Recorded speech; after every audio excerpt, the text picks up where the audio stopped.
উঠ বাবা, কিছু খেয়ে নে। আর 7 দিন ধরে এক ফোঁটা পানি মুখে তুলছিস না। এইভাবে না খেয়ে খেয়ে তুই তো মরে যাবি।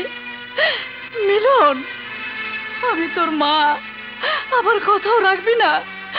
বেশ, আমি তোকে বলে যাচ্ছি, তোর মতো না খেয়ে খেয়ে আমি নিজেকে শেষ করে দেব।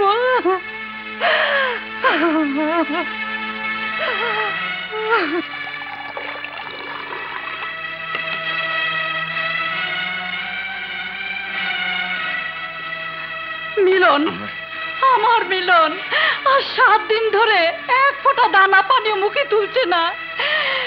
না খেয়ে খেয়ে আমার মানিক তো মরে যাবে।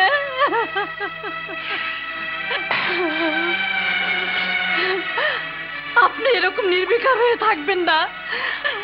আমার 10টা না 5টা না, একটা মাত্র সন্তান। হয় আপনি ওকে কয়েদখানা থেকে ছেড়ে দিন, না হয় আমাকে মেরে ফেলুন। আমি আর এই যন্ত্রণা সইতে পারছি না, সইতে পারছি না।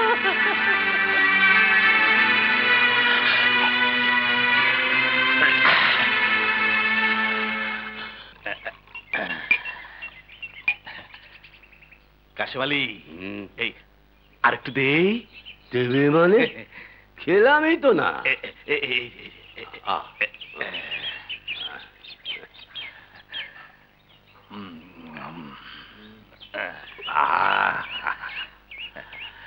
আচ্ছা বীরেন, বলো দেখি, পাখি আকাশে ওড়ে না আকাশ পাখিতে ওড়ে? কাজ সেরেছে।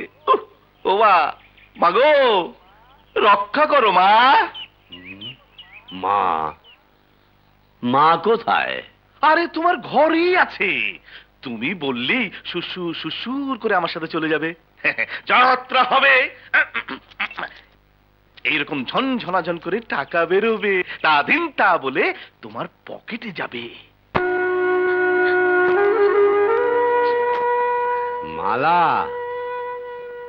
তোর অধিকারী কাকা এসেছে। ওনাকে বলে দাও আমি আর দলে ফিরে যাব না।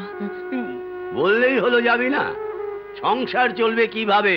তোর ভরণ পোষণ করবে কে? সে প্রশ্নটা আমার। জন্ম দিয়েছো তুমি, ভরণ পোষণের দায়িত্ব তোমার। মা মরে যাবার পর সে ছোট্টবেলা থেকে যাত্রা করে তোমাকে আমি ভরণ পোষণ করছি। মাত্র এই কটা দিন হাত বেলা হাত পেটে খাইয়ে তুমি আমার ভরণ পোষণের প্রশ্ন তুললে বাবা। লজ্জা করে না? এক বোতল মদ আর কটা টাকার বিনিময়ে সমস্ত মেয়েকে সারা মৌসুমের জন্য ভিন্ন মানুষের হাতে তুলে দিতে। আমার কথা শোন মালা। আপনি কোনো কথা বলবেন না অধিকারী কাকা, এখান থেকে চলে যান। আর যাবার আগে আমার শেষ কথা শুনে যান। মালার কোনোদিন ওই হাজার হাজার লোভাতুর মানুষের চোখের সামনে তার শরীরকে তুলে ধরবে না।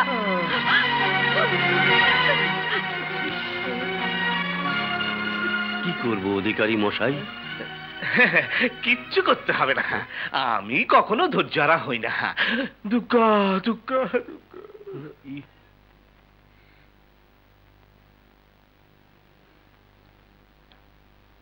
ফুপি যান, ফুপি যান, এই দুধটুকু খাও।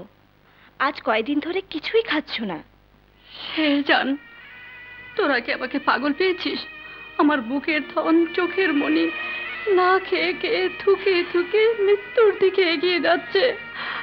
আমি মা হয়ে কোন প্রাণের মুখে আহার তুলব?